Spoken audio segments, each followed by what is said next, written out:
Hello বন্ধুরা, ছোট বড় সকল ভাই বোন কেমন আছেন? আশা করি ভালো আছেন।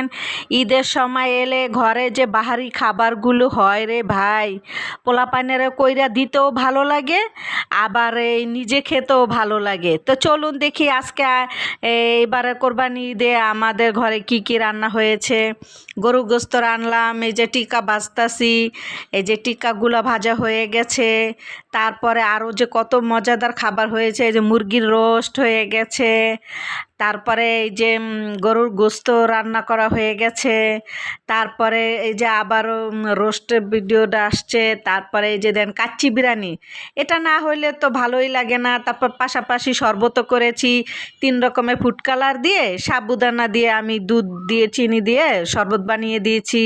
আর মাংসগুলো ছোট করে রেখেছি যাতে পরবর্তীতে টিক্কা বানানোর সময় আমি চিনতে পারি যে হয় এটা ছোট করে কাটা আছে, এটাই আমার টিক্কা বানানোর মাংসটা। আলাদা করে ফ্রিজে রেখে দিব। কেউ কেউ তো পোলাও খাবে না আর কি, মাংস খাবে, তার জন্য ভাত রান্না করতে হয়েছে।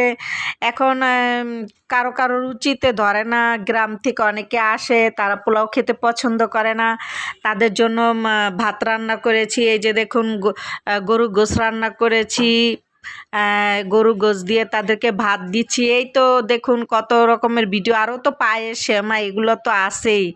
সব ভিডিও তো তুলে আনতে পারিনি, অনেক ঝামেলায় ছিলাম, তো এই ভিডিওটা আপনাদের সামনে তুলে ধরলাম। কেমন হয়েছে কমেন্টে অবশ্যই জানাবেন। আজকের ভিডিও এই পর্যন্তই। আল্লাহ হাফেজ।